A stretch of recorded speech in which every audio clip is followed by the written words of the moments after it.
Antes de ver la intervención de estos tres honorables senadores, una anotación aquí. Hoy es 29 de abril de 2025, están en la plenaria del Senado y están haciendo importantes denuncias tan graves como que hay manifestantes que impiden a esta hora la entrada al Congreso a los mismos congresistas y que les tocó inventarse formas para poder entrar.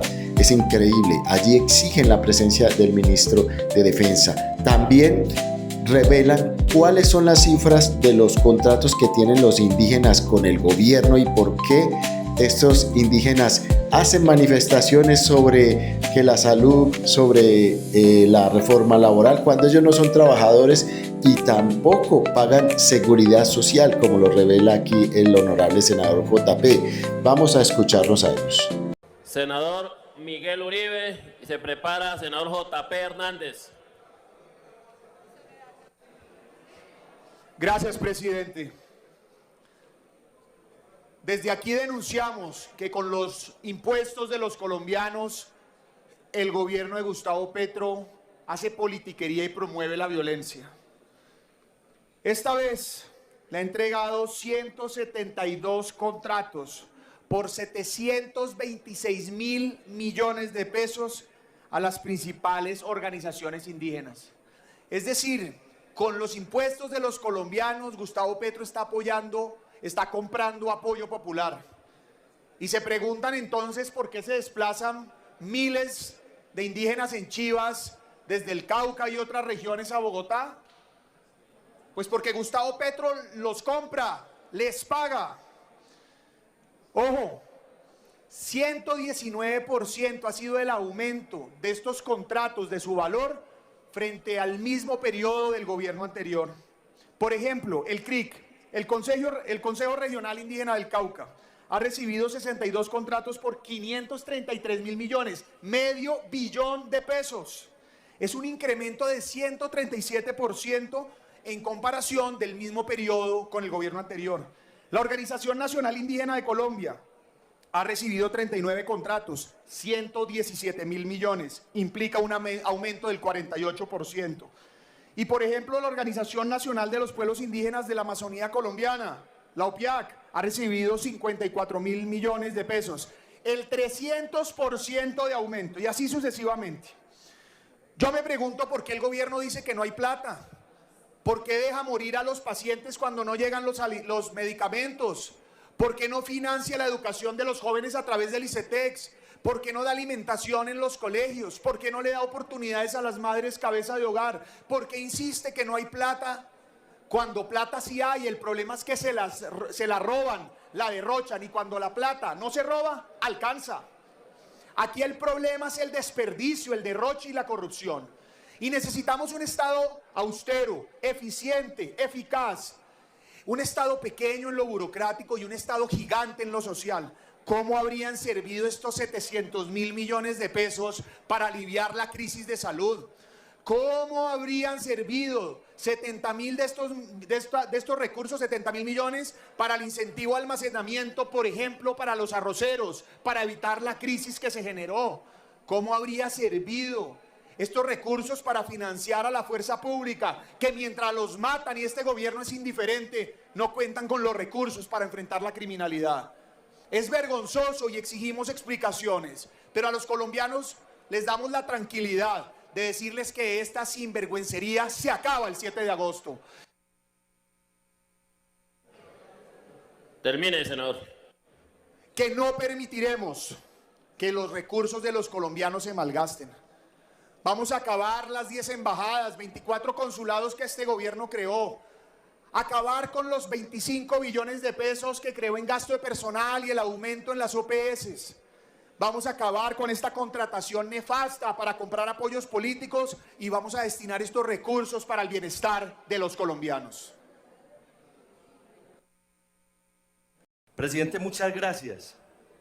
En tono menor, pero con una reflexión profunda y una exigencia a la mesa directiva, yo quiero denunciar públicamente el secuestro de la democracia en Colombia y la imposibilidad de movilizarse de este Congreso, donde nos toca recurrir argucias para ingresar al recinto.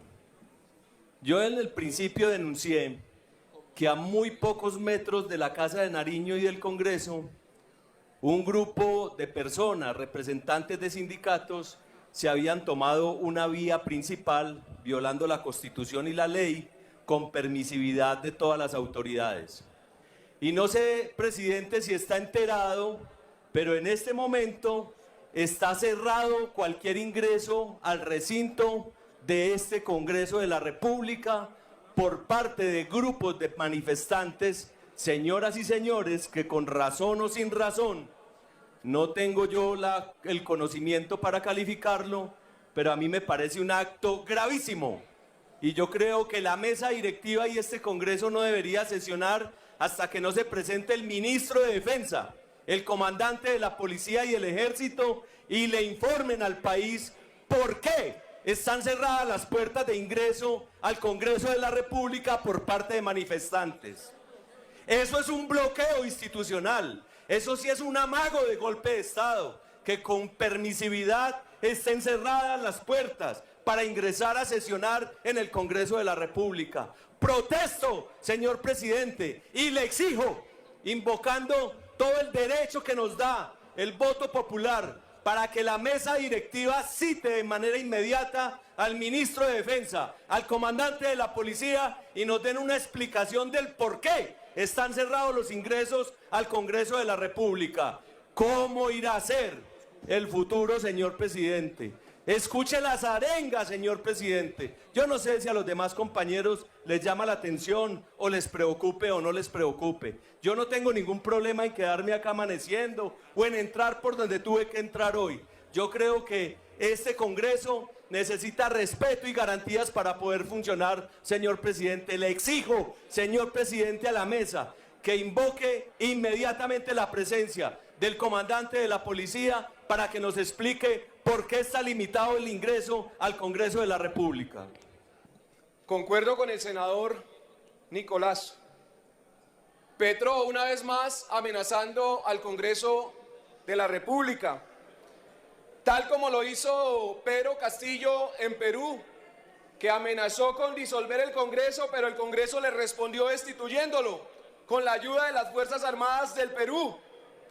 Hoy amanecen los destornillados diciendo que aunque el Senado negare la consulta va. Que aunque el Senado aprobara la reforma laboral, la consulta va. Ya se le empiezan a ver las orejas al burro y empezamos a ver la verdadera cara del dictador, diciendo que esta será una consulta que usarán como una mini reelección, porque así lo dijo Benedetti, diciendo que se van a pasar la ley por la faja y van a hacer lo que quieran. Y al pie de la letra amenazan con un supuesto pueblo que van a meter aquí al Congreso. ¿A qué? A matarnos. Se van a traer los indígenas a encendernos a juguete. Y con eso nos amenazan y creen que nosotros entonces vamos a aprobar y hacer lo que les da la gana. Pues yo sí me sigo preguntando y quisiera respuestas sobre esos indígenas que no cotizan en ningún fondo pensional, pero se toman las ciudades y protestan por una reforma pensional. No están vinculados en ninguna empresa, con ningún contrato laboral, no pagan para fiscales, no pagan impuestos, no crean empresa, pero aún así se toman las ciudades, cometen vandalismo, dizque protestando por una reforma laboral. No pagan en ninguna EPS y aún así se toman las ciudades y protestan, dizque por una reforma a la salud. Cuando les preguntan por las reformas, algunos no responden porque están borrachos y otros no responden porque no tienen conocimiento. Pero de lo que sí tenemos nosotros conocimiento es de el billón de pesos que han recibido en contratos. Aquí los tengo, contratos que le han dado a las principales organizaciones, miles y miles y miles de millones que han recibido esos líderes indígenas que instrumentalizan lastimosamente a esos niños y a esas mujeres indígenas. No respetan ni lo más mínimo de las normas de nuestro territorio. No respetan ni las normas de tránsito, llegan en chivas colgados. Ahí está que hasta un indígena se cayó, tuvo un trauma cerebral.